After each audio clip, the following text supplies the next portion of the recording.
The do we need the Fed for? I'll be honest with you. For months, I was like, I think I might be wrong about this. I think they might actually want to fire Powell, but it doesn't make any sense. They're winning. And when you know that Donald Trump lies for strategic ambiguity purposes, which is not 4D chess, that is literally provable behavior. He even told everybody on Joe Rogan, yeah, of course I lie. How else am I supposed to get anything done? And I don't know if you made this up or if you took it from somebody else, but I thought it's a brilliant comment. It said, I usually don't get asked about that kind of stuff. If you believe in this sort of thing, God created the world in 6 days, and the 7th day he rested. On the 8th day, man created money to get shit done. Tom, welcome back to the Byte Federal Podcast. How are you? I'm good, Paul. How you doing? I'm doing great after reading your July newsletter. Are you? Really? Yes, why I is am. that? This one really resonated with me, so I'm really excited to talk to you because it seems like there's so many data points all colliding with each other simultaneously right here, right now, for some new timeline to be exposed, and I just keep waiting for the information. But you had so many great takes in this newsletter. I'm excited to dig into it with you.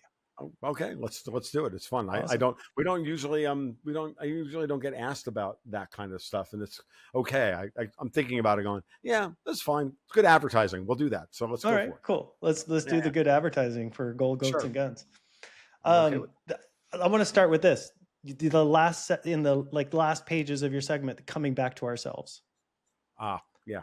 This really struck me because I totally resonated with it. And you wrote about, being disillusioned with what America had become at one point in your life, but that had made you angry. And I think a lot of Bitcoiners can relate to that, but that turned into a willingness to fight like hell to regain the American dream that you were sold. Yeah. So I wanted to find out how did that change happen and what drove you to take up this fight? That's a good question, Paul, and this is certainly not what I was expecting to talk about with you today. So, well, we'll get to the expected stuff too. Cool. No, I'm hip to this. This is we're okay. So, it's funny. And this gets this is a good question, and it actually ties into why I fell into Bitcoin, which is downstream of why I turned to Austrian economics and why I first turned to libertarian, being a libertarian, and all of that. I think I can easily state it this way. I lost my ass in the .com bust in 1999. Now, when I say I lost my ass, I didn't have much of an ass. I lost like $5-7 grand. It wasn't a lot of money, but it was a lot of money to me. And I did not understand what happened at all. And it set me in motion to try and figure out what had happened. And that's when I was listening to talk radio. I was actually doing a lot of commuting. After my first set of jobs in Gainesville as a chemist, as a water chemist, ended, and I had to then keep going looking for different jobs because that industry imploded. I wound up having to take jobs in Ocala or Orange Park, which is south of Jacksonville. I'm in the car 45 minutes an hour each way every day, fighting traffic to work for 8 hours in some shitty environment and then go home at night. So talk radio. And I found Neil Bortz, and I happened to be listening to Neil Bortz, and he told us to take the world's smallest political quiz. I'll get there as to where we're going with this. And I went, oh. And I literally went home that night to my wife. I've told this story before, but I haven't told it in a while. I don't think I've told you this story, which is I went home to my wife that night and I went, honey, I know what our problem is. We're libertarians. And she's like, what? I'm like, no, seriously. Like little proselytizing thing, got the little card, and I'm reading off the 10 questions of the world's smallest political quiz. She's like, yeah. Because I'd never bought the whole Republican Democrat thing. From the entire time I was growing up, I always thought the whole thing was nonsense. From the time I'm 9 or 10 years old, I grew up in New York and watching the New York City go bankrupt, and my dad as a cop having to pledge part of his pension to bail the city out for a while, and wondering whether he was ever going to get it, or yada yada yada. All this stuff happened. And when I say that I'm like Gen X kid, like poster child for Gen X kid, it's serious. And it's not even that my parents were left me alone to my own devices in the 70s because they didn't like me, unlike other boomer parents. My parents were silent generation. They worked their asses off, but they had 4 kids to raise in this terrible environment. So they were just middle class public servants. Mom was a nurse, dad was a cop. Like, they were as, like, middle class gets, right? And watching it all collapse around them and trying to keep that, and then get my sisters out the door, married, and all this other stuff. So I had to be left by myself. So I was that kid, right? Now, fast forward, here I am trying to figure this out. What happened? I then get introduced to sound money and ideas of, personal sovereignty and personal this and everything else.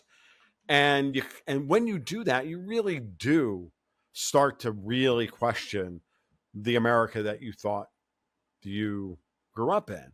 I remember when, George Bush attacked Iraq, and we're sitting there watching it on the local news that night, and when we were in college, going, I'm draft age, right? Like, what's going on here? So, and we were always iconoclasts, and and all of that. So it was an easy sell to go, there's something wrong with the world that, with my country. And they taught us one thing, but they live by a different set of rules. Now, at some point, it became really obvious that I became like your classic, the dollar's going to die gold bug. I mean, I explored alternative currencies all throughout the aughts. I was a member of the Liberty Dollar thing. I still have like, I have 100 of those things, as a matter of fact, and they're worth far more than the silver content for their collector's value. I remember freezing like a deer and caught in the headlights the day I heard about the FBI raid on those guys. Like, okay, like it hit me. Then Ron Paul happened. Then Bitcoin, which I saw Bitcoin in 2010. This is why I was there and ready for Bitcoin when it happened, and wasn't smart enough to really wrap my head around it, but that I held on to everything that I originally saw. I'll be honest with you. By that point, I was so far down that rabbit hole that I kind of looked at Bitcoin like, yeah, prove it. If I don't see it in banks, like in 3 years, prove it to me. I've seen this story 1,000 times, and I've watched it, and I'm like, it's just, I mean, a great idea. Is it magic beans or isn't it magic beans? I've seen the government strike back against, alternative currencies over and over and over again. So this is nothing new.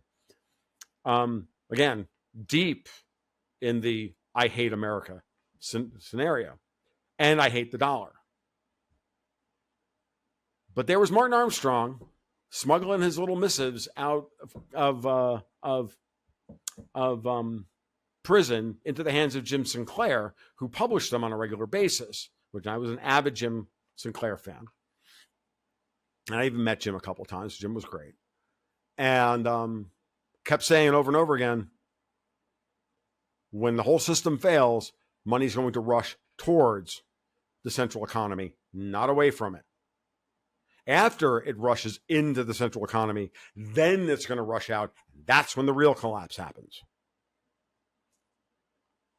I resisted that narrative for 6 years, going into 2015, the end of 2015, when I was working for Newsmax, and I was a gold guy, and I was editing Gold Stock Advisor, and being, and looking and doing mining reports and going on mine site, visits and whatnot, and trying to figure out, where the next, but gold's in a horrible bear market, and the dollar isn't losing.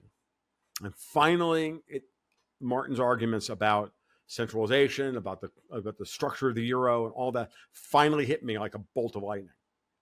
I went, oh, that was conversion moment number 2. Number 1 was what I glossed over, which is why I went back to 1999 in the first place, was when I realized, going through my basic education of the principles of sound money and liberty and personal sovereignty and all the rest of it, was I realized, I'm like, holy shit, people don't suck. Like, I had thought my entire life, because I grew up with a massive chip on my shoulder, and it was costing me in my personal life 18 ways from Sunday. Like, people don't suck. People are amazing that they are actually able to produce anything at all, given the vast numbers of monkey wrenches thrown in their face every day. The taxes and the this and the insurance and the blah, blah, blah, and the stupid laws and the regulations and the managerial state and all this stuff that we have names for now. But back then it was just like, holy Christ, people are phenomenal. Look at the innovation that we still do with the 2 hours that we have left, or the 20 minutes we have left at the end of every day, after these people have stolen all the wealth, our time from us. Like, and that was the moment when I was like, yeah, time to grow up, son. You're 34 years old. You're wrong. Your whole worldview is wrong. And then, slowly but surely, right? You go through the stages, and then you decide that, and then you have a child. And then you realize that you're the top layer you're in the top layer of the cake, as Gary North like put it all those years ago. And I went, my life's nearly over. I'm only 57 years old. When I say nearly over, I'm closer to the end than I am to the beginning. And I haven't treated myself very well over the course of my life. And my wife hates it when I talk like this, because I could live as long as I want to, right? Well, yeah. Okay. Realistically speaking, I got 15, 20 years left. That's it. What am I going to do with those 15, 20 years? How much of an asshole am I going to be? Or how much am I going to get done? And here we are. So when Donald Trump hit the scene in 2016, I recognized that what it was, which was the downstream effect of Ron Paul in 2008 and 2012. I watched them marginalize him in 2008, steal the primary from him openly in 2012, and then Trump come in, and it was all like laying out exactly the way I understood it, right? But I still wasn't going to vote for him, because why vote? I don't vote. I don't. It only encourages them, right? It's the old adage, and it's a good framework to have yourself in, until you realize that this is the only system you have. It's like the global financial system is the one we have. Is it going to change? Yes. Is it in the process of changing? Of course. Should we work like hell and fight like hell to change it into the thing what we want? Absolutely. But you're still going to analyze the world you've got in terms of what you got, and then figure out how you can get to the world you want. So when I first, started, when I first went, the first stint at Newsmax, I was getting paid well enough that I didn't have to go out into the world. I didn't write publicly. I just wrote for Newsmax. I got paid really well to take a couple of years off after busting my ass like you would not believe. 5 years of living away from home, 2 years of grinding unemployment and betrayal by my family and everything else. Dude, I got to sit back and look at the markets, spend about 5-6 days a week writing, working for them. A month, 6 days a month working for them. And the other 20 days of the month, I played World of Warcraft and hung out and played board games with my friends. But I needed that time, that downtime. But somewhere around 2016, I'm like, this is not going to work anymore. So I rebuilt my blog. I started the process. When I started doing live streams in the fall of 2016, in anticipation of the election, I finally understood what was coming. That's when Gold, Ghosts and Guns started. I got fired from Newsmax from that first stint in 2017, April of 2017, and then it had to become Gold, Ghosts and Guns. I had to try and find a business. But at that point, I was just kind of screwing around a little bit, talking into my phone on Periscope, trying to find a small audience, maybe do a little writing for Seeking Alpha here or there. That kind of thing. Nothing, just, I'm going to get there. And then, but I kept saying then, this is not the world I want, folks. I'm just analyzing the world I've got. But, here are some basic precepts. A corrupt money begets a corrupt society. How many times did I say this on the live? People who've been with me for 9 years, have heard this 1,000 times. I used to say these things like a mantra over and over and over again. And the goal was to explain, to try and work through with these ideas, these fundamental core principles. However you identify yourself is one thing, but those core principles of, the law of diminishing marginal utility, the law of supply and demand.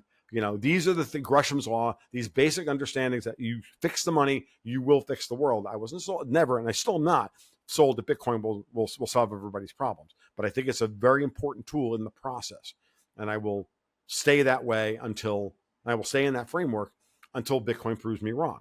At which point I'll be happy to go, yep, I was wrong. Good, I was wrong. But if I'm not wrong, then we all have a conversation about it in the meantime that sharpens our focus and sharpens our arguments. Because if anything, if you want Bitcoin to win, you should have a trenchant, honest, well-intentioned criticism constantly pushed your way and in order to steel man those arguments for you that you're making. Yeah. 100%. You need to have somebody doing that for you in the community, right? Otherwise, it just becomes an echo chamber. Yep. And frankly, it becomes the Mises Institute. And that's what I encountered when I went to speak there in October. And I'm not bitter about it. I'm a little bit, but at this point, I'm not bringing it up because I'm bitter. I'm bringing it up now because it's an example of what the problem is. And the problem exists within the community, within the greater community today, which is everybody wants purity. Everybody wants a direct path to where they're going to go. They see the opportunity to get from where we are to the world we've got to the world we want, and they want it to be a direct line there. I got news for you. The world doesn't work that way. You know why? Because there are people out there constantly throwing up roadblocks, forcing you to go. I described it in this morning's market report as, look, you want to get there. There's a mountain in your way, but I need to go over there. But there's a mountain in your way. What are you going to do? Well, we can go around the mountain, not this mountain. This mountain's too big. You got to go over this mountain. And that means you might have to camp out on top of it. And you might have to and metaphorically speaking, that means you might have to watch Donald Trump make the mistake of going to war, go to war with Iran or Russia or whoever. It may wind up being something like that. But as long as the other stuff as long as everything else is happening, in that direction, and he's the agent for change and he's tearing down all these other systems, well, then it's okay. But that moment for me really was the day when I realized that everything was failing when I was working for Newsmax, and I had to embrace the idea that the dollar wasn't going to fail, the euro was going to fail. And then once I realized that, and I realized what the euro represented, and that's been most of my, effectively my focus as a commentator, and uncovering each layer of what that meant, I realized just how hard these people were going to fight that process. And that's what we've experienced over the last 8 years. Going back to around 2018 or so is when it really started to ramp up. COVID was clearly their big coming out party. And now the response after that to Powell becoming Jerome Powell, that we know and both love and hate. Because we love him for destroying the euro dollars market, and we hate him for being the Fed chair at a moment in time when Donald Trump wants something else, right? Yeah. We're gonna dig into all of that, but you said a couple things there that I think are super interesting because I felt this way. Mm-hmm. Well, I felt like prior to the current Trump administration, Bitcoin was always under attack, and that kept us focused on building and the fight. Yes.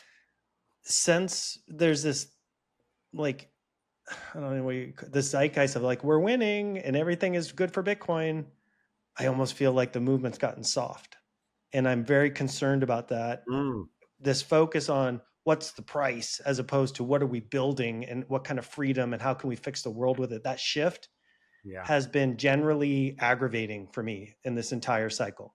Yeah, it's something that I argued with Ian Burlingame about for an hour on Tommy Kerrigan's podcast last week, because he hasn't encountered anybody who actually he feels is building anything. Now, I said, you're not talking to the right people, which is literally what I told him. You need to have conversations with actual builders in the industry. And if you want the contact information of some of them, I can give them to you, because I've literally talked to them. Yourself, Marty Bent, Dave Bradley, and a few others, Caitlin Long, others that are sincere about what their goals are, right? And what the mission really is. There's been no mission creep there with y'all. Yeah. So let's get back to Trump here and this fight that we're in the middle of. And you said in this recent newsletter Trump is the general we have, maybe not the general we may want. Right. And you always say he's the bringer of chaos, and he forces people's true character to come to the surface. Mm-hmm. So I'm wondering if you feel like this chaos is necessary to get us to where we need to go. Because, I've often thought of myself as a libertarian, and I've often seen the silver lining of chaos. But like, you did such a good job of explaining how that could lead to a positive thing. Yeah. So 2 things. See, at my core, I still think I'm the keeper, one of the few keepers of real libertarianism, because I'm willing to fight and I'm willing to use whatever tools are necessary to get there. I understand the way I see it. And I said this is Dexter White the best. He keeps telling me I'm not libertarian anymore or whatever the hell I'm like, no. You don't understand, dude. Like, my interpretation of the non-aggression principle of these people are all mass murderers, and I have every moral right to string them up by their toenails and flay them alive over the Washington Reflective Pool and feed them to jackals. Morally within my right. I can easily argue without any problem whatsoever that they've stolen multiple years of my life, and I want them back. I don't have any years left, so I want them all. And I'm doing so on behalf of the people, on behalf of their other victims and everything else, and all downstream of it. I can make an argument that cafe standards alone, this is the corporate average fleet economy alone, has done so much damage and has destroyed so many lives in malinvestment that there's no way to calculate it all in such a way that anything less than, just kill them all is the honest answer, right? Because you can't steal the wealth back because it's gone. Like, what do? You get rid of them so they can't do any more evil. But that's my very extreme interpretation of these ideas that, frankly, most libertarians are way too much left brain dominated fucking beta males who cannot fucking get it through their head what they're actually fighting for. So if that makes me a fascist, great. I don't care. Call me whatever the fuck you want. I don't give a shit. I know what I feel. I know what I believe in. Now, Trump has to create chaos because the system thrives on complacency. It thrives as a managerial construct. It thrives. Literally, I was just reading a chapter in friggin' Chapter House Dune last night. There was 2 characters literally fighting these exact arguments against each other. Literally, the managerial state versus the individual liberty between, like, I was like, holy Christ, it's right there. Like, chapter 17 of Chapter House Dune. It was really funny. And by the way, it ended with the keeper of the managerial state, the evil one, just killing the other character in the scene, flat out. Once she was exposed for once she realized she was exposed for what she was. Infinite violence, like flash of violence done, no remorse. Fascinating. There's a reason why I'm rereading those books, not because those later books, not because they're good, but because there's great ideas embedded in them. I'm rereading Chapter House Dune, so you don't have to. That kind of thing. So, because it's not great.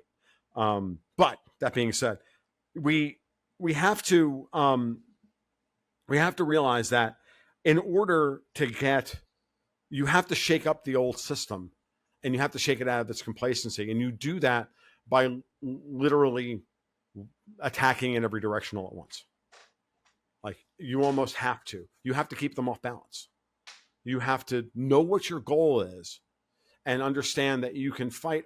And it's really funny. It's like, only an idiot fights a war on 2 fronts, and only an heir to the throne of the kingdom of idiots fights a war on 12 fronts. And yet Trump is fighting a war on 12 fronts, seemingly, but he's winning. But is he really? No, he's fighting a war on 1 front. And it's just one big front, which is this insane globalist construct. And he's attacking. So is that what you were getting at here with, like, how the media and these deep state actors are creating this orgy of Evidence. Evidence. Yes, that was the word used, to poison Trump's image. And Yes. so it looks like it's multiple fronts, right? It looks like chaos, but it's because that's what they're trying to, that's the message they're That's trying to deliver, right? That's their counterattack. Their counterattack is to turn him into this unfocused, weird, crazy man who has no idea what he's doing. And that's their messaging. They're fighting a propaganda war. Yeah. Trump's message is very simple. I'm fighting for you. I know where all these people live. I know what they've done. I know I know where all the bodies are buried. Oh, by the way, all of my people we're finding bodies that we didn't even think we're finding bodies that we thought they'd already burned.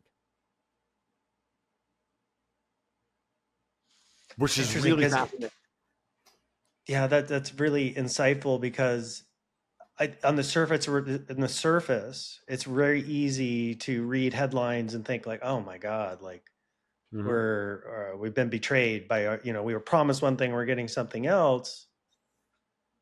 But through this process, you're also described how he's exposing the institutional corruption and the flaws in the new right-wing media. Yeah. And I mean, I've just recently watched some of these guys that were the biggest Trump, I mean, crying when he got elected. Mm-hmm. And now, questioning everything. So how do you stay focused? How do you find the truth in this misinformation, AI driven precogs, right? The Minority Report, you even brought that into this whole equation. And it was so evident to me how AI is manipulating the news feed in such a significant manner in real time, based on, but like my wall probably looks completely different than my neighbor's, right? Mm-hmm. And you So have this ability, though, to pull the threads enough to get to what seems to be the core reality amidst this chaos. So I'm just wondering, like, how do you do that? What is it about you that gets you there? Because when I read your work, it does center me and make me more calm in this chaos world. I do this all the time, but it's very hard to see what's up on the bookshelf. Mm-hmm. Okay. And I'm dead serious when I say I can go through the entire list of books that are up here. From everything from Grant Morrison's The Invisibles, The Flow My Tears, The Policeman Said, and various great books by Philip K. Dick. Consider Phoebus by Ian Banks, The Hobbit, Chronicles of Amber, this collection of short stories by Stephen Donaldson, The Reeve the Just, The I Ching, Kafka, The Ethics of Liberty, The Road to Serfdom, and Mises' Socialism, and then a couple other random books. Those are curated out of my library. I mean, the one book that's probably not up there that should be would be like Fictions by Jorge, or The Collected Borges by Jorge Luis Borges. These are all people who wrote about the world, and I probably should put like T.S. Eliot and a couple other people up there as well.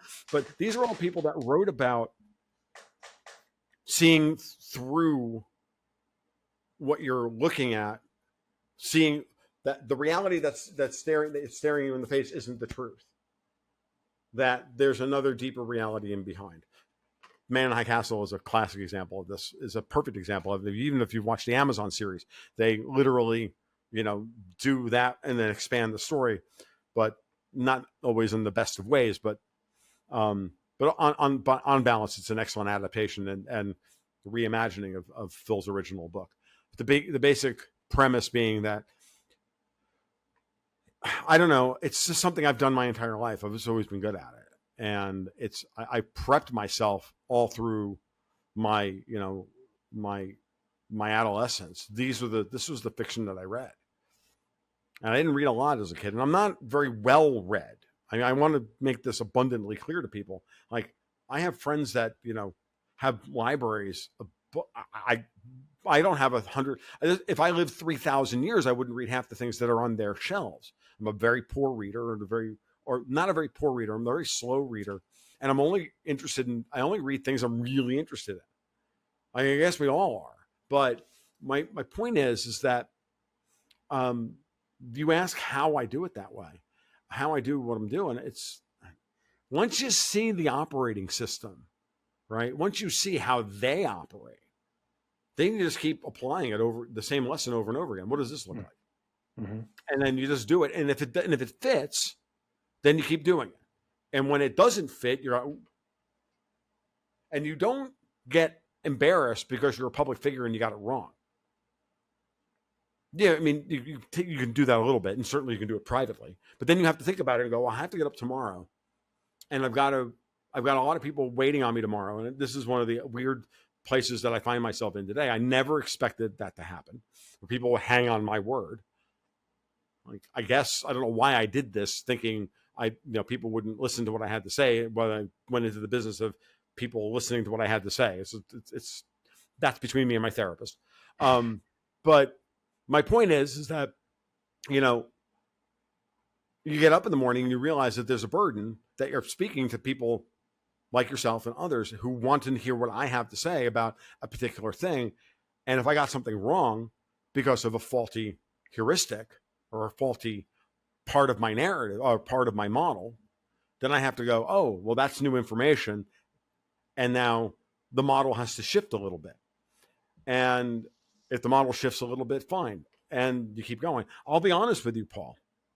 And this is something that's going to happen. This is something that we haven't had a chance to talk about yet. And it's something that Dexter and I didn't, while we've talked about a lot of this stuff over the last couple of issues in the newsletter, we haven't focused on this aspect of it yet, which is that both of us are beginning to feel really ignorant.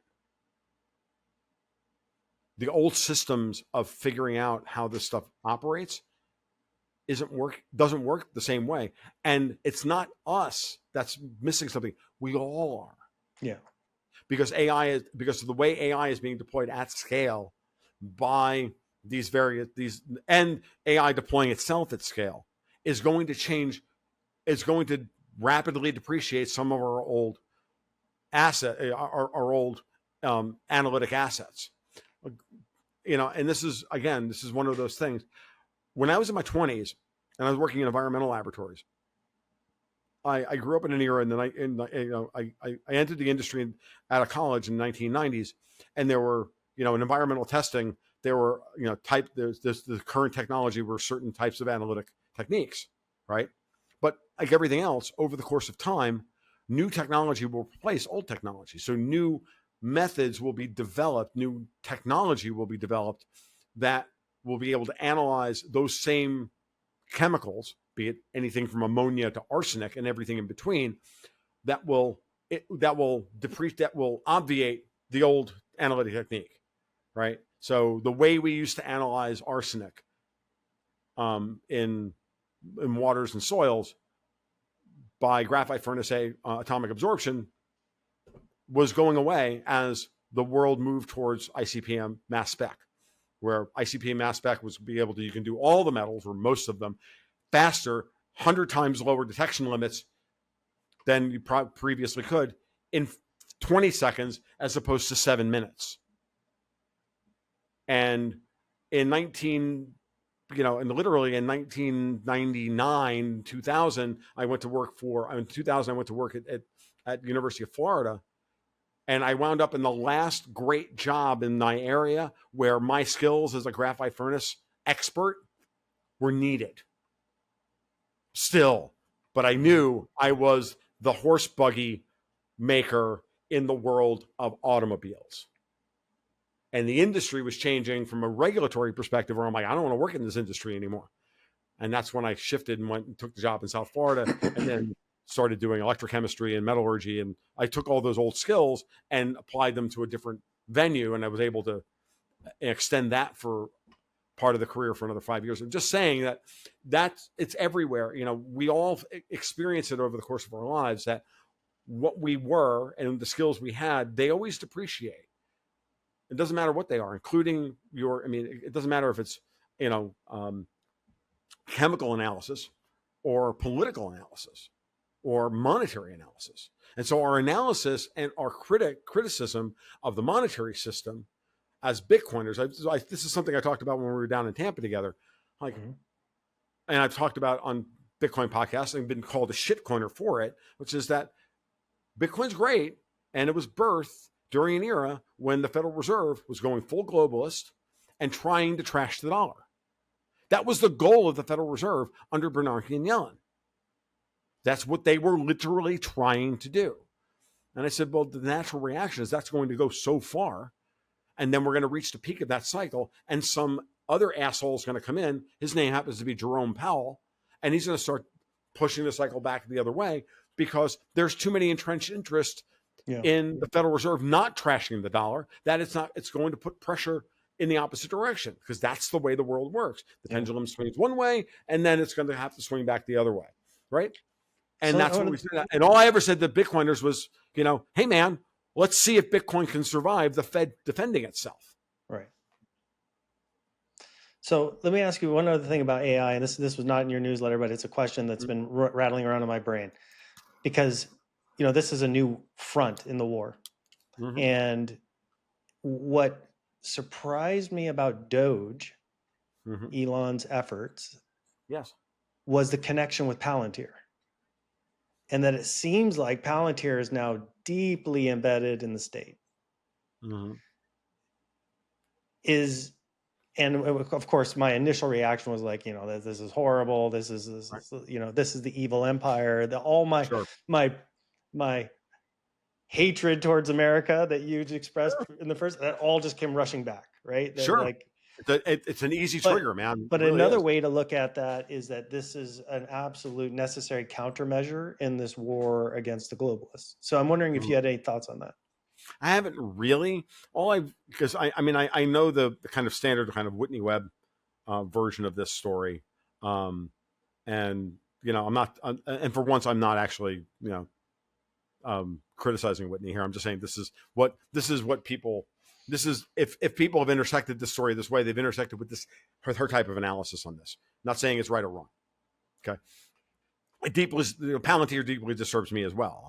But there's not a lot that I can do about it, and two, the bigger question is because I can't, right? And neither can you. We can talk about it, and I think we should because that's the way we're going to do something about this. But the bigger question is whether or not Palantir is just being used as the database security architecture to ensure that we do have some form of control over the data stream in reality. I don't know. I've heard wildly different takes on Palantir. Everything from it's the new big brother to no, really, they're just an outsourced database security network. That's what they do. And they've been doing it for a long, long time. And, it's what we need to have because we have, but the bigger question that all of this raises is, should the government even be involved in any of this in the first place? Yeah. And that's, as libertarians or post-libertarians or people who are freedom-minded or whatever the fuck you want to call yourselves, that's what you should be focused on. Like, we can obviate the need for something like Palantir by taking the American government out of that business. Because why are governments in this business? Because governments have been fighting amongst themselves for hundreds of years for the purpose of colonialism. But if we can build a different monetary system and thereby, by extension, a different political system, and we can return money to a local control or local issuance and out of the hands of the central banking model, which we've all lived under, and all of our history that we think we know is predicated on this central banking architecture that has laid there at the foundation of creating all the wars and creating all the colonialism and everything else. If that's on the verge of being obviated, or at the very least is in the process of being taken away from them, even if we have to go through, to Bitcoiners' taste, distasteful intermediaries like Ripple to get there, okay. Or is it just simply that we have, Bitcoin handles this part of it, Ripple handles something else, and if Ripple gets out of control and gets too centralized, then the Bitcoiners will have built in it, should have, in response to that, built payment rails and channels that will allow Bitcoin to win in the long run, right? Because it's supposedly the more, the better form of money, or whatever. Like, I don't know what that story looks like, but neither does anybody else. We all have theories about where this stuff's going to go. But the truth of the matter is that, especially in light of the world that we live in today, to think that you have a handle on second, third, or fourth order effects is just fooling yourself. Yeah. And if you think you do, and then you don't need to listen, you don't need to watch a podcast with me so you can scream at your computer. I honestly urge you to stop doing that and go out and pet your fucking dog. Or go take a walk, or go build an outdoor kitchen, or go raise some goats, or do something with your life that's productive. Because just yelling at me because I don't get it is dumb. Like, get out of your head. Go out and do something in the world. Like, so this AI conversation, and I think is a good lead into something that I heard you say on another podcast that I thought was and I don't know if you made this up or if you took it from somebody else, but I thought it's a brilliant comment. It said, you said technology is an expression of human need. Yeah. Isn't that obvious? Yeah, I had never heard it framed that way.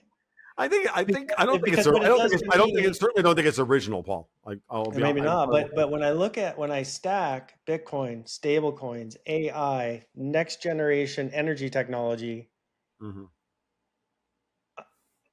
and the nature of these things pushed up against the old colonialist architecture, right? It's showing me the human need for sovereignty. Yes. And so is do you see, is that how you see it? Do you see these things all coming together? That this is really bigger than a monetary innovation is what I'm getting at. Yes. Because what I have said many, many times is that, if you believe in this sort of thing, God created the world in 6 days, and the 7th day he rested. On the 8th day, man created money to get shit done. I've been saying this since, 2005. So I do believe that money is one of the most important things in the world, because it's the means by which we take what is and turn it into what will be. Right? This is what is. I want to turn it into something I want in the future. How do I get there?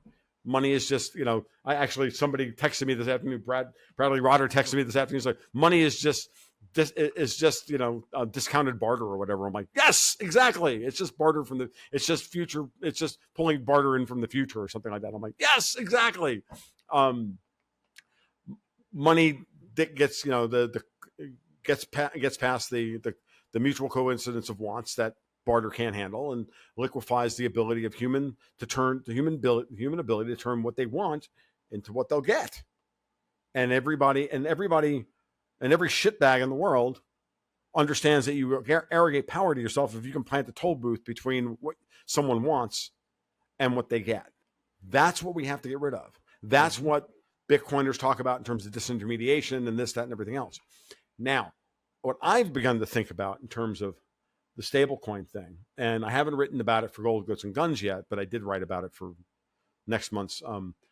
I finished the Gold, Goats, and Guns newsletter. Then I have to write my one for Newsmax, and they usually riff off of each other. Like, whatever I was thinking about after I get done with the newsletter, the one newsletter is what I put into the next newsletter, right? And then next month I'll take that idea and then add the new stuff to it, and I'll put it into that's the arc of the way I think about the way I do this stuff. And then I do a few podcasts and work some stuff out in real time and blah, blah, blah, blah. So if you want to know how the sausage is made, folks, this is basically, I just iterate on all the shit that I said last week. So, when I started really thinking about the stablecoin thing, and I said, okay, for this month, for my people over at Newsmax, I really need to they need to understand it's a different audience. I write it for a lower information audience because it's a different audience than what I write for Gold, Goats, and Guns and when I do these podcasts. And no, that's just the editorial bent, right? Which is to explain what happened with the 3 bills. But when you take the 3 bills together and you factor that through with all the stuff that Vince and I were talking about in the last podcast we did together for Gold, Goats, and Guns. And I'm going to talk to Caitlin Long and Martin Armstrong tomorrow. And I'm going to talk to Alex Craner on Friday. I can't wait to do all this stuff because this week's going to be fun. And this is nothing less than a return to local community banking and private issuance of money. And it doesn't matter at the end of the day. You have to have that framework and then a payment rail and then a common payment rail or rails. There can be multiple rails. We can have the Ripple network settling some of this trade, and you can have Lightning settle some of this trade, and you can have something else. All that's out there for the market to choose from. And I encourage the market to innovate in this space. But the stable coins themselves, wrapping treasuries, gold, Bitcoin, this, that, everything else into a dollar token that can be issued locally by a fucking bank. That's the U.S. private banking model of the late 19th, early 20th century. Yeah. Now, treasuries move directly to the banks. Yeah. And it's an expression of the local need for dollars. With the Fed having the secured overnight financing rate, creating a national network for interbank framework for what the cost of dollars are, the fuck do we need the Fed for? Exactly. This is exactly what I was thinking. This has been at the tip of my brain for the last 3 days. And it made me, when I read your article, I was like, the Fed is the ultimate depreciating asset in the United States. One of them. Yes. Yeah. Yes. And this is why I fucking hate Thomas Massey, because Donald Trump is going to get more done to quote unquote end the Fed, but wind it down from a responsibility, a central responsibility of maintaining the dollar. It's literally devolving it. Yeah. A devolving power out of the Fed more than any libertarian could have ever done. Yeah, this provides so much clarity and explains this Besant Trump Pulte attack on the Fed. It also explains why Powell is rolling with all the punches. Yes, exactly. I mean, I for months, I'll be honest with you, for months I was like, I think I might be wrong about this. I think they might actually want to fire Powell, but it doesn't make any sense. It almost feels like central casting to me. It really does. Yeah, really like Jerome's playing his, when he was standing there next to Trump, looking like Mr. Magoo, going, no, I didn't do that. No, I didn't approve that. And he's such a and Powell is such a prick. Like he really is. I mean, I think Powell's kind of cool, right? I mean, I really do, like in his own way. Because when I watch him at the ECB at the beginning of the month, and he's sitting there with Lagarde and Bailey and Ueda and all those guys, I'm like, he's in complete control of the room, right? And that gives Jerome this ability now to be like, I'll keep rates higher, and it'll keep draining the Eurodollar system. It'll keep punishing the London banks. I've got SOFR. That keeps the bond vigilantes out of the room because they think they've got a responsible Fed chair. That's right. Meanwhile, Trump and Besant are doing the end around with stable coins and are going to issue tokenized treasuries straight into the commercial banking system, a la then this distribution of stable coins. Yeah. And Besant this afternoon, and everybody's like, oh, yield curve control is coming back, because the Besant is getting rid of the high interest rate, long-term stuff, issuing everything on the short term, knowing full well that Powell or the next Fed chair is going to have the ability to cut rates, cut the Fed funds rate, but got news for you. The need for dollars overseas is going to be higher than the need for dollars domestically, but you have to cut the link between the two of them. You have to create that onshore digital dollar versus the offshore dollar. And this is part of the process. Yeah, I mean, this has been like one of the things I've been struggling with, right? If you look back in history, every time we as a country have moved to end a central bank, it ends in war, and it ends in a massive freaking war. Yep. And if you're going to end the Fed without saying we're going to end the Fed, and it's going to all of a sudden happen before bullets or other things fly, I mean, I can't think of a better way to try and engineer that. It seems really, really slick and sly. If that's what's happening. Yeah, if that's what's happening, right? And now let's look at what some of the things that have happened. Sunday, Trump goes to Scotland, his property in Scotland, which has been widely now reported that everybody finally realizes that he owns the property on which the castle of Robert the Bruce exists on top of the golf course and the mansion and the castle and the this and everything else, and summons the two most important leaders in the in Europe to his castle on his helicopter. Ursula von der Leyen, who I love this joke, but I shouldn't use it in public, so I won't. Rolls her in flour, and I won't tell you what the last half of the joke is. If you know the joke, you know the joke. Rolls the EU completely and says, no, you pay us. And then Keir Starmer, he just summons to Scotland and says, look, you're done. We're going to reconstitute the real throne, and we're going to get rid of you. I think I think Trump's big dreams are so big. He not only wants to save America, he wants to save all of the English Commonwealth, from which America and all the ideas of America came from. Yeah, I've been getting that sense vibe lately that England is going to become our colony. Mm-hmm. England, not Britain. We have to destroy the city of London and save English society, because they've been destroyed far more than we have. Right. And and if anybody doesn't believe me, go watch Clarkson's Farm. Yeah. Oh my God, I love that show. I could do an hour on Clarkson Farm with you. But the story, the meta story of Clarkson's Farm is they've destroyed England. Absolutely.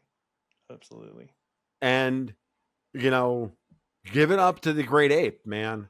Like, the dude is killing it. I don't even know. And I know he didn't start the show for that reason. I know he didn't go to his farm in the Cotswolds for that reason. He went because he's Jeremy Clarkson and it would be funny.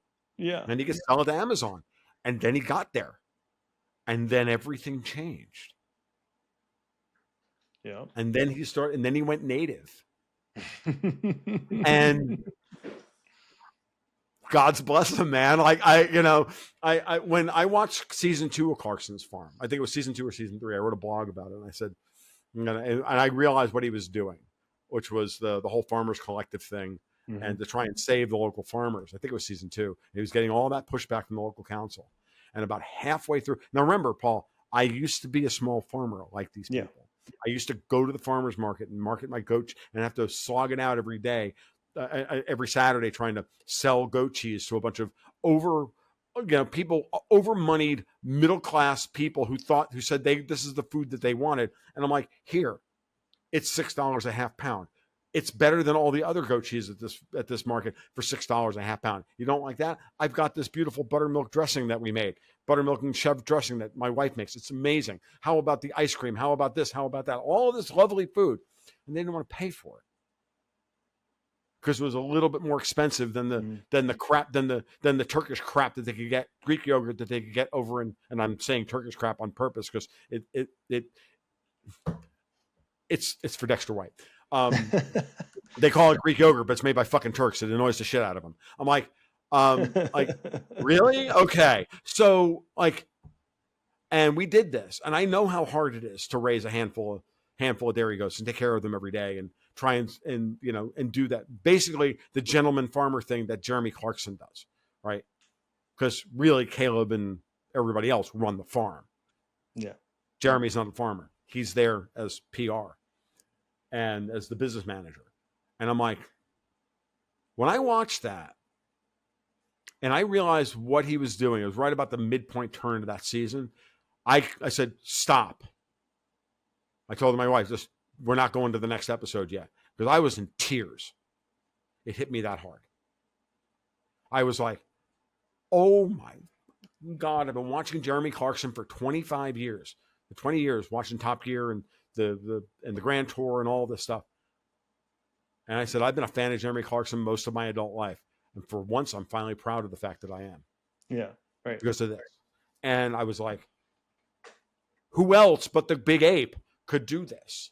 And this is, I think, in some ways, you talk about the culture turning. There are certain signposts, and artists always get there first, Paul. This is very important. Yeah, for sure. Yep. Artists always get there first. Jordan Peterson's absolutely right about this. And I'm going to piss off a lot of people here, and I'm going to tell you, Rian Johnson got there first with The Last Jedi. Strip out all the things about The Last Jedi you don't want. Look at the meta story, and it's very clear. The men aren't getting it done, and the women don't know what the fuck can do. That's the story of The Last Jedi. And the old system failed. Now what? You're going to step up? Finn, you're going to step up? No, you want to die. You're a boy. Poe, you're going to stand up? Oh, yeah, he finally stands up. Kylo Ren, Ben doesn't stand up. He's offered the perfect woman and says, no, I still have mommy issues. Okay? That was the story. That one, I will go to my grave. The Snyder Cut of Justice League. It's a massive moment in the cultural shift in the zeitgeist because that was supposed to restore the base superheroes, not the bullshit that we got from that we've been getting. That was supposed to restore DC to the center of the story, the big story surrounding superheroes as modern myths, not modern gods, modern myths. Because Marvel certainly wasn't doing that. All they were doing was warmed over Marxism and Malthusianism, and that got quashed. And now Clarkson's Farm, Mad Max Fury Road, in its way, looked on the surface as the ultimate feminist story. Wrong. It was the absolute rightful return of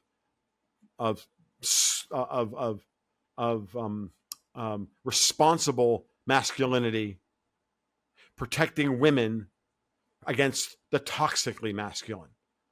Mad Max versus Immortan Joe, and the women that he's protecting to rebuild society. Mm-hmm. But he's the gargoyle that can't enter heaven. He has to, fuck off.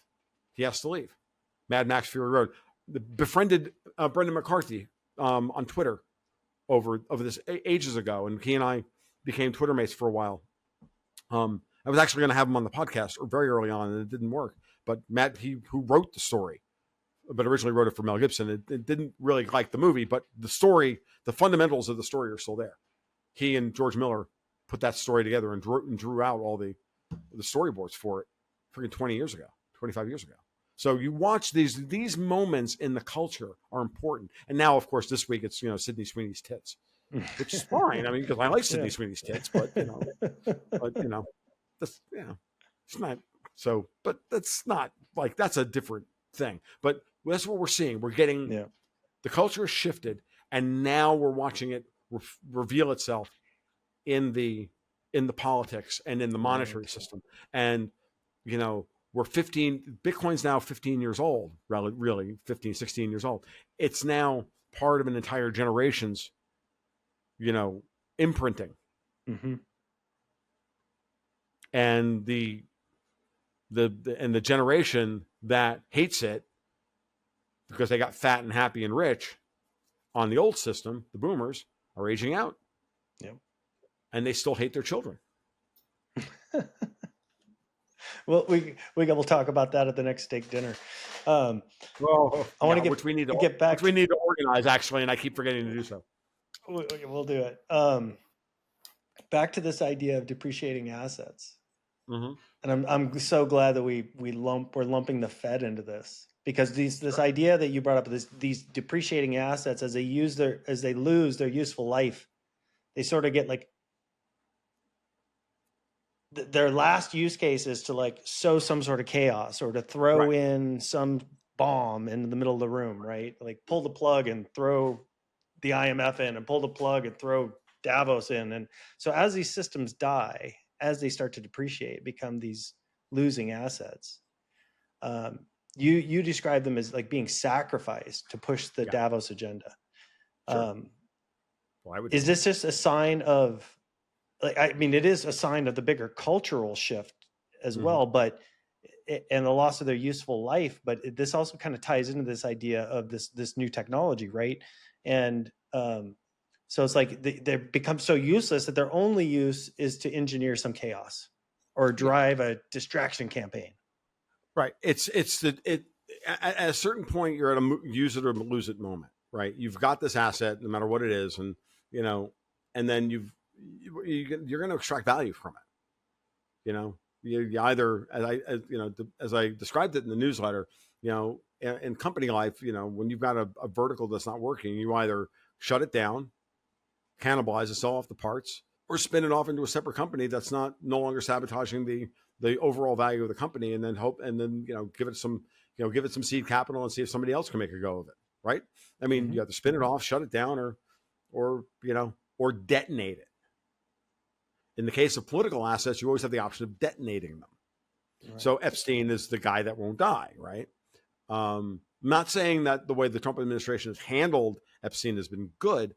It hasn't been, but maybe they were never going to handle it well, because maybe it was always designed, because maybe the poison pill of it was set in motion and there was nothing they could, before they ever took power. Like I in this age of malmalice and disinformation, I can easily make and guilt by association, the ultimate guilt by association thing that we do now. I can easily make the case that, the Epstein information, be it the list, which doesn't really exist because who gives a shit about who was actually on the island, is when they were on the island contemporaneously that matters. Oh, by the way, if that even matters at all, that's just one thing, one angle on this. But Epstein was never going to have any more value than he does right now, trying to derail Trump from winning on the many fronts that he was about to win on, which is blowing the lid on Obamagate. I refuse to call it Russiagate anymore. And so it needed to be used. And it was probably, and the information was probably sabotaged and or doctored. Or only certain things were destroyed in order to lead to the inference that it was this or this or this. And, the idea that that people would even fall for the idea of that Donald Trump has such massively incriminating evidence inside whatever's left of the Epstein files at this point, whatever those happen to be, whatever information, whatever form that information takes, is laughable on the surface. It's also the idea that anybody would fall for it is pathetic. And I'll straight up, it's pathetic. And the reason it's pathetic is because they've had 10 years to destroy him with this, and they chose not to do so. They chose to use this after he wins re-election? Really? Huh. Well, what universe do you live in? These people would have used it when they had him on the ropes on his way to prison before Butler. There's, if anybody, and then what I love about all this, and this is just I don't mind every once in a while, like turning to my critics and telling them that they're full of shit. But I get accused of playing 4D chess on the part of Trump all the time because, there's just all these grand, weird conspiracies that you're throwing out there and all this stuff you're throwing against the wall. I'm like, I need you to concoct for me something that's straightforward Occam's razor as to why Davos and or the deep state and or Hillary and or pick any one of these fucking people that they would give me an Occam's razor as to why they wouldn't have used this against Trump for 10 years. Isn't the immediate response that because it's self-incriminating as well? Meaning, if they're going to use the Epstein list to destroy Trump, they'll also be destroying themselves. Why? They have control of the political process. They have control of the information. They had full control over the transmission system. They own the fucking wire on this part of it. Now using the term the wire metaphorically. They own the fucking wire. Why the fuck do they have to put on anything about themselves? Good point. Yeah. And if they did, and to give it even more credibility, they would have sacrificed an underling in the process. Sure. See, we got one of our people, but we got the prize, and that guy goes to Club Fed for a couple of years, and he gets out the other side with a $50 million bank account and a bevy of cabana girls to bang for the rest of his life. He gets to, I don't know, sacrifice himself for Allah and go and get the 77 virgins in heaven. Right. I just issued a fatwa against myself. Interesting. Please. That's the world I live in, and I don't think that heuristic is invalid yet. Right. Yeah, this is your mileage may vary. You may be a moron. Whatever. And I'm not the royal you, not no, you. No, Paul. I mean, that's what it's. I'm like looking at some of these guys. This is one of the reasons why I always enjoy our conversations, because you see through a lot of the BS, my friend, and it's good to have. Even if I'm wrong on some of it, it's a different view to frame the world. It's a different look into the telescope or the microscope, however you want to look at it. I guess you get a different opinion, and you if you're willing to put your ego aside and say, my beliefs could have been wrong, then you can listen to what you have to say, what Gold, Goats, and Guns has to say, and you can consider those options, and it reframes the chaos. It's kind of how we started this whole conversation. And it may be predictive. But I'll put our track record up against anybody's. And you tell me who's been, it's easy to pick out the things that when someone's wrong, right? You make enough observations. Easy, yeah. Like at the end of the day, and you can always tell when you're dealing with an agent or an operative or whatever you want to call it, because they'll just go, "Oh, you were wrong about this. What about this thing 5 years ago?" I'm like, okay, I'm sorry. I wasn't blessed with ultimate foresight and insouciance and wisdom 5 years ago. This is you're always reading the tea leaves, and if once the picture emerges, then we know the truth. Right. And but I always come back. I come back to Trump's first term. I didn't vote for Trump in his first term, and quite honestly, every time he opened his mouth, I was like, I just cringe. Right. And so, but by the end of his term, I was like, I would tell people, I'm no longer listening to what he has to say, but I like what's happening. So I have to give him that leash, right? I have to give him that leash. Like I'm going to stop listening to what the media is saying about him. I'm going to stop listening to what commentators are saying about him. And I'm just going to see what happens. Right. And then we'll know the truth. Yeah. I mean, generally speaking, and this is another thing I learned. This is a lesson I learned very early on, going way back to those early days of intensively studying Austrian economics or Austrian, business cycle theory, whatever you want to call it. And I remember economists don't care about what you say. We only care about what you do because we only measure what you do. So you can say, I'm going to take my last $200 and I'm going to go get my kids, fillings filled. And if you go blow it on, a couple of bottles of fucking Jim Beam and a night at the bar and a hooker, well, guess what? We get to order up your preferences.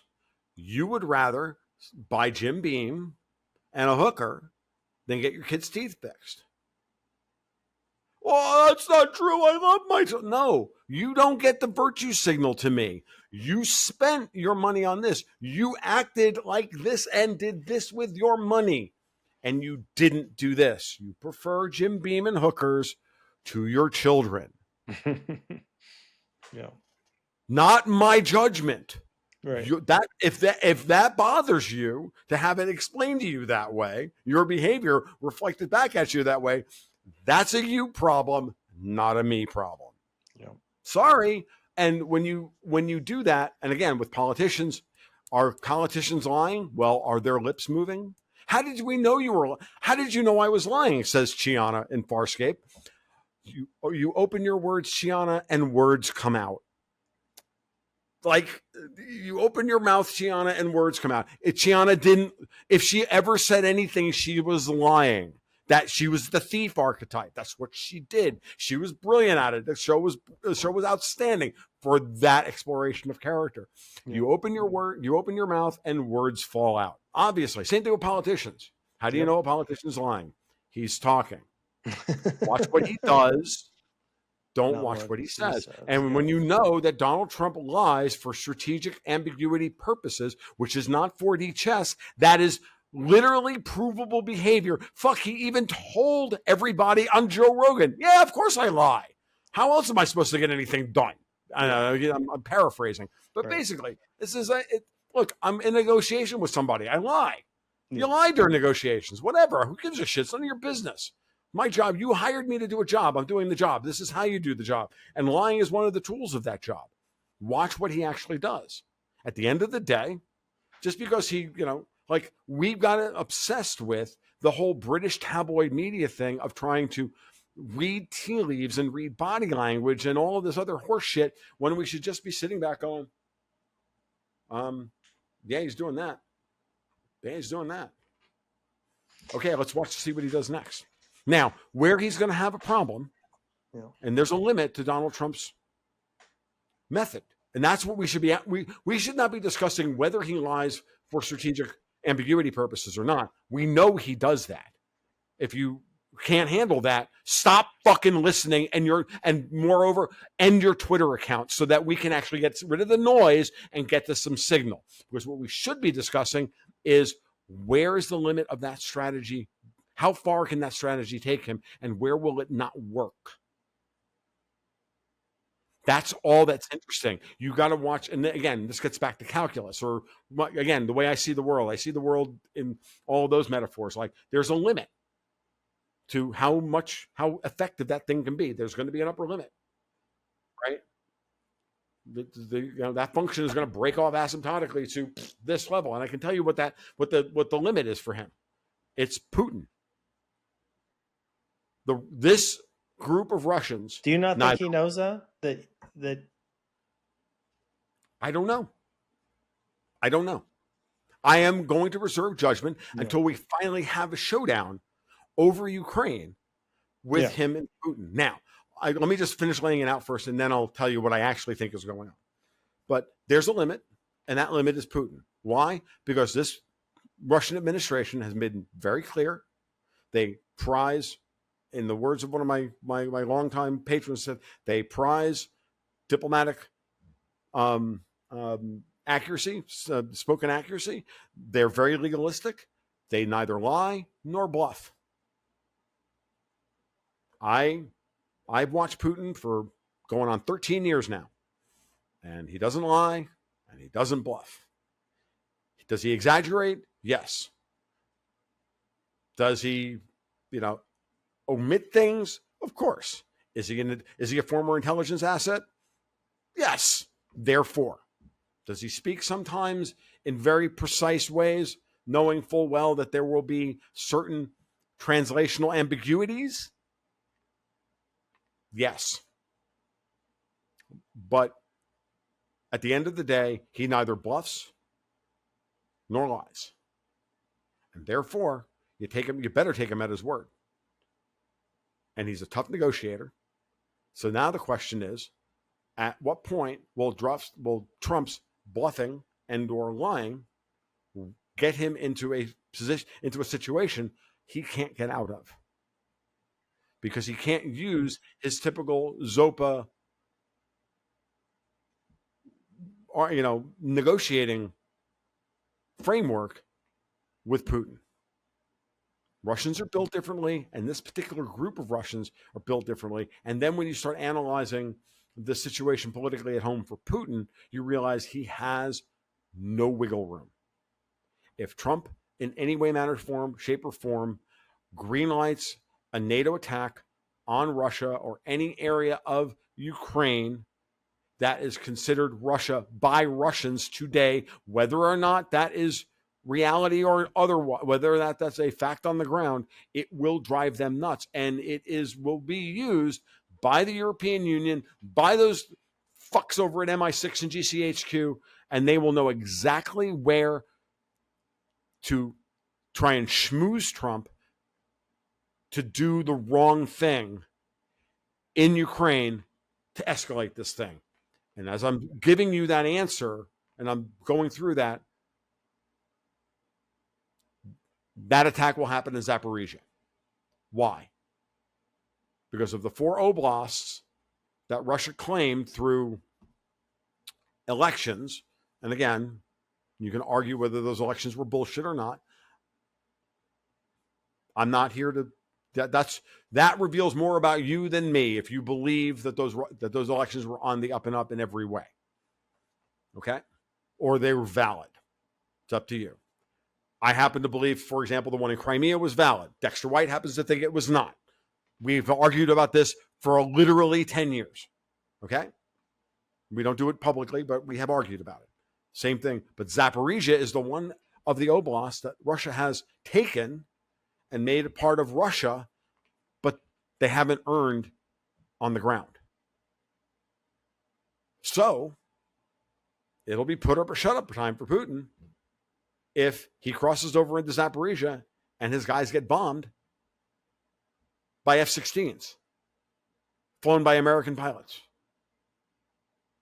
I'm just laying out a scenario for you. I'm not saying it's going to happen or not going to happen, but if something were going to happen, it would be that. For example, or something like that. Okay? Where it won't be a false flag operation. It will just be we're going to let you know this is as far as you go, and you're giving up Zaporizhia. Not because we don't believe that Zaporizhia shouldn't be returned to the motherland, but because we need you to know we're not allowing any more of this bullshit, that ending the fucking war on terms that nobody is happy about is the way it ends. You don't get Zaporizhia. We'll discuss who's actually going to, control the ports in Odessa. We're going to lift sanctions. You're going to keep the territory you've earned, and you'll walk away. And we're going to negotiate on what Ukraine's future looks like. This is the one thing that keeps me up at night. Mm-hmm. This whole scenario that you're painting. And when I start to think about your description of depreciating assets and a dying city of London with MI6 playing the chaos game, and in a desperate attempt to maintain some sort of importance in the world, I hope Trump is smart enough to navigate this game board properly, because I think this scares the shit out of me. It scares the shit out of me too, which is why I want Susie Wiles removed as his fucking chief of staff. Because I think she's the snake in the fucking garden. Okay. Full stop. Full fucking stop.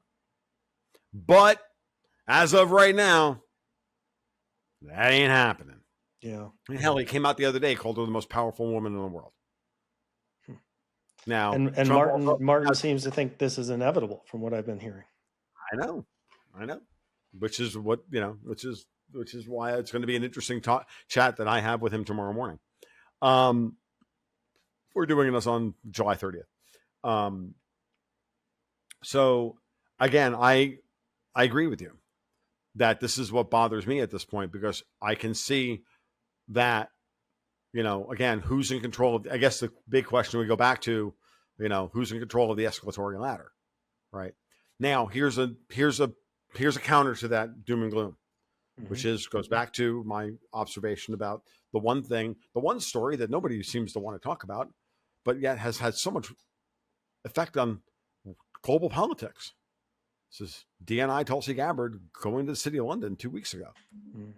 And then all of a sudden, everything seems to have changed. Mm-hmm. And everybody seemed to have gotten religion all of a sudden. And the Times of London is saying nasty things about Zelensky and von der Leyen and about this one and about that one. And almost nice things about Trump. Yeah, you don't hear a lot about that. Yeah, when Queef Stalin was getting interviewed, was getting asked a question during the presser with Trump, and he asked, so how do you feel about Donald Trump getting having such an easy time getting rid of so many illegals, immigrants into the country? And like, that came from the Times of London. That's like a junior officer from GCHQ was asking the prime minister, wasn't making some hostile take, horrible, evil question like, Kathy Newman like to Jordan Peterson, the Jordan Peterson stand-in this case, Donald Trump. She was asking Keir Starmer. I don't know about you, but that looks that's a little discordant. Like somebody got the goddamn memo.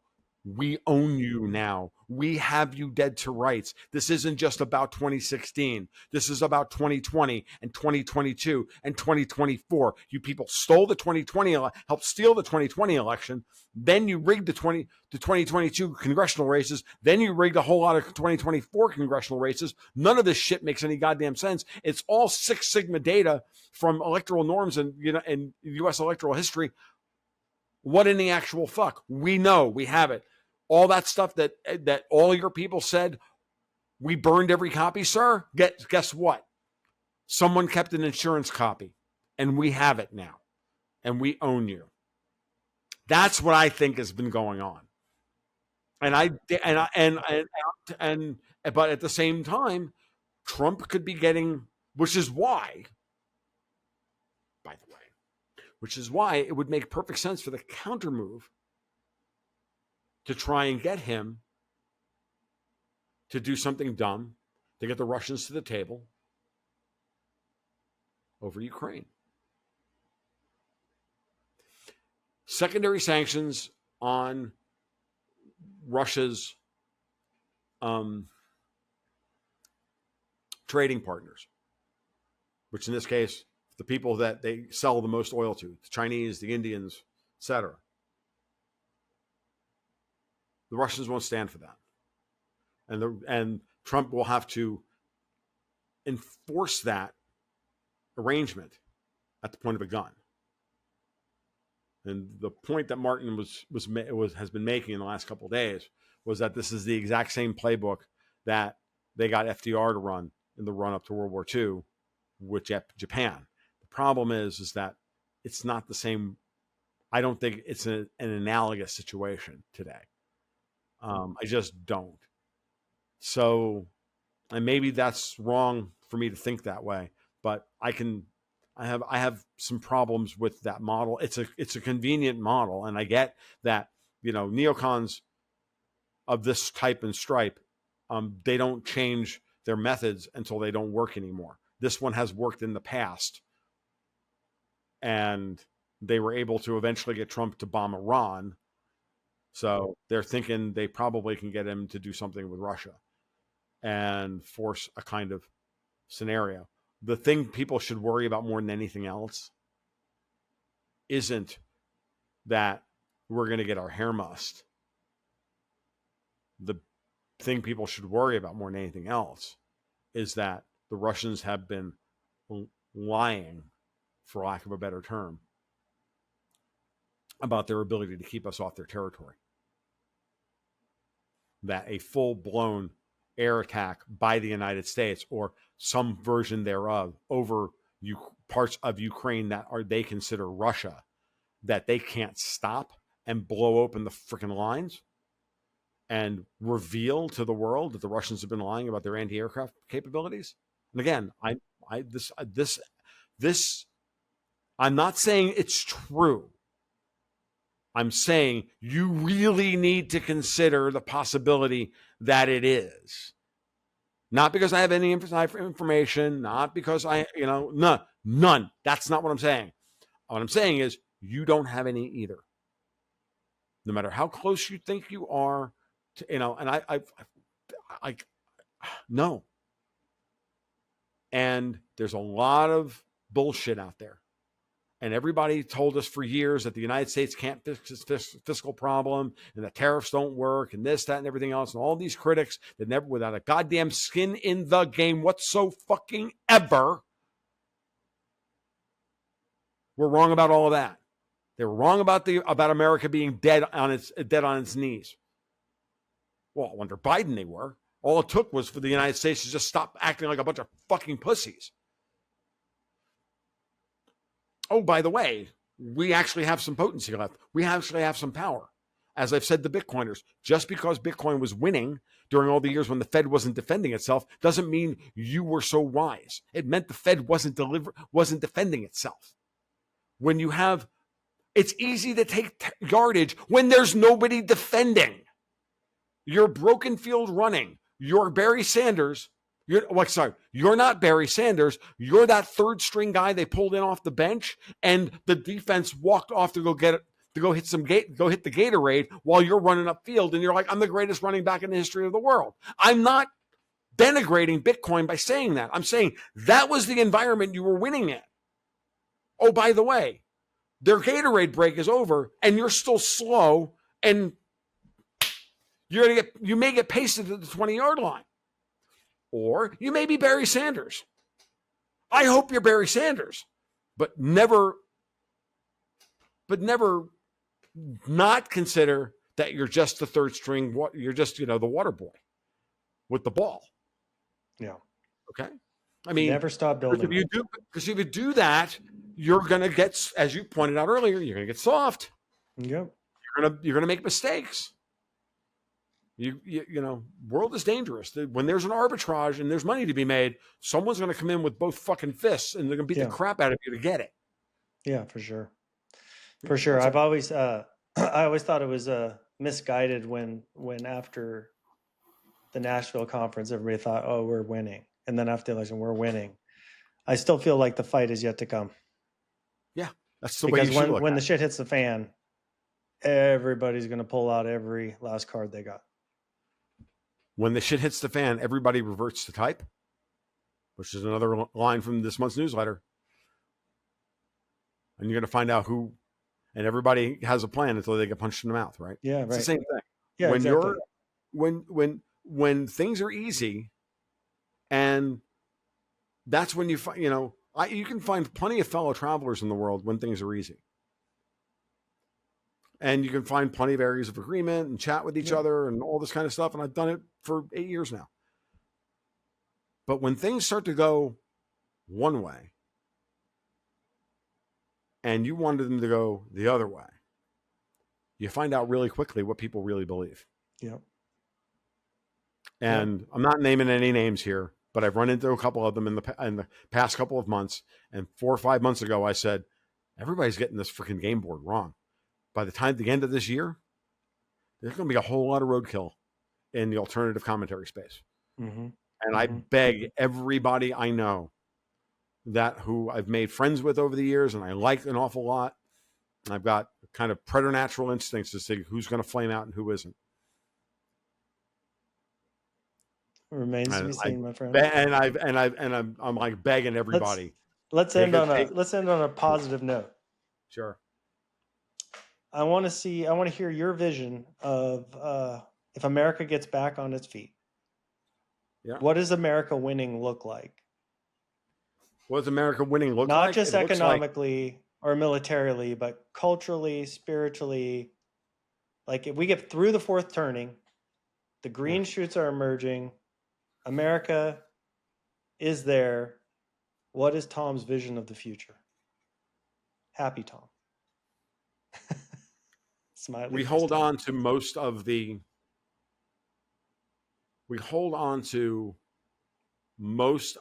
country as it's currently constituted.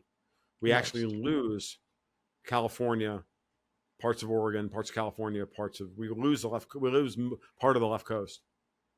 We lose part of the Northeast as separate countries. Canada breaks up, joins the Northeast. We take all of, the whole heartland of Canada joins but that happens on our time. It happens at our pace. It doesn't happen on Davos's time. It doesn't happen with a U.S. Treasury market that is destroyed because of traitorous shitbags in D.C.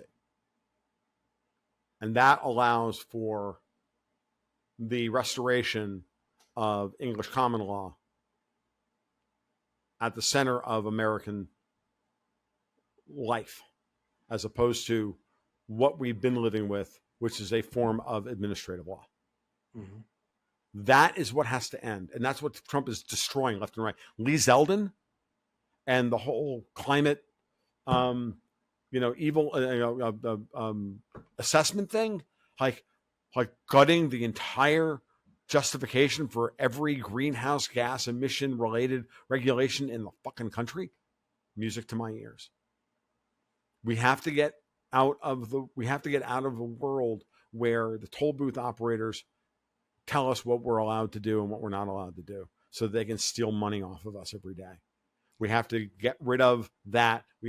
We have to have not a frictionless monetary system, one with no reserves, which is the kind of monetarist, Friedman-esque, oh, why do we dig gold up and stick it in, out of the ground and stick it in, just to stick it in the vault? Wasted energy argument, which is the monetarist argument, which is talk about a guy I would fight, right? I'd fight Shatner. Fight Club. I would fight Milton Friedman. I'd dig him up out of the ground and I'd beat the shit out of him because that motherfucker sold the world communism and made it look like libertarianism, made it look like sound money. Fuck him. And fuck him and fuck Anna Schwartz. They were both wrong about everything they ever talked about. That's what has to end. This idea that we shouldn't have a store of value. We shouldn't have reserves that are real, that represent past human activity. What are you, out of your mind? How do you want to get back to you can't have a world built on temperance and low time preference and big ideas if the toll booth operators are stealing all your wealth, forcing your time preference into the here and the now. That's what has to end. Absolutely. So we have to have, so we can have a digital economy with real reserve, with real collateral, which will then rebuild Main Street as everybody gets out of this number go up mentality and starts getting into what my money buys me mentality. Yeah. Yeah, for sure. Everything else will fix itself over time. Everything else will fix itself. Yeah, I agree. I think that's a really great vision for the future. I think a lot of Bitcoiners are definitely aligned with that. I know. And hopefully we can convert a lot of the new folks to this understanding. It just takes some time. I think we're better. Again, like there's a toxic part of every community out there because there are some people that their need for change is so personal and so desperate, and I get it. I've been there. We talked about part of how we got there, and I tried to make that abundantly clear in this month's issue, just to bring this conversation all the way around. That they're at their wits' end. They got no more fucks to give. They just want a better world. Well, I got news for you. This is when you really have to fight for that better world. You can't. Yeah. Now it gets hard. Now it's when you really start making good decisions. And I'm not telling you not to hedge your bets. Like smart people still hedge their bets. You don't Texas hedge Donald Trump. Not a smart play, folks. In this world, I'm not doing that. People ask me all the time, "Why are you moving to Tennessee? Florida's great." I'm like, "Yeah, but Florida's hot, and the sun could burp, and I don't want to live in a place where where malaria is like half a mile down the road at the Santa Fe River. Like I don't want to live there. Like hedge your bets about what's going on out there, and without air conditioning, I got news for you. Go read the real history of Florida about how the mosquitoes exsanguinate all the cows during the cattle drive. Like what I mean? Like once you realize that could be you because you're a lot smaller than a fucking cow. Yeah, I don't want to be anywhere near the state. That and there's a variety of reasons. So hedge your bets. Hedge your bets. Optionality. Always cash gives you optionality. I always like to say cash makes you brave. It makes you brave to sit on your ass and go, you know what? No, I'm the consumer. Prove to me that I should buy your stock at 27 times earnings. I can buy gold. No. Yep. Waiting. Yep. So, all right.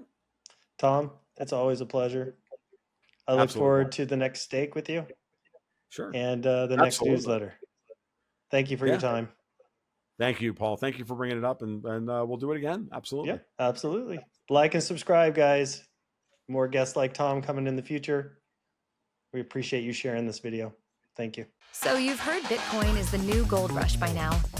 As world leaders on all sides have endorsed it as the future of money, and now you're looking to get started, we'll show you how. It's actually easier than you think. First, go to your nearest Byte Federal ATM and turn your cash to coin. Byte Federal has over 1,200 locations around the country with the highest daily limits. Go to our website, bytefederal.com, to find the nearest ATM to you. Log in to any wallet, then create an account, deposit your US cash, and instantly convert it to Bitcoin. That's it. We are the only US manufacturer and operator in the Bitcoin ATM industry, and our US-based live customer service is second to none. Go on, give it a whirl, and don't get left behind. Click the link below.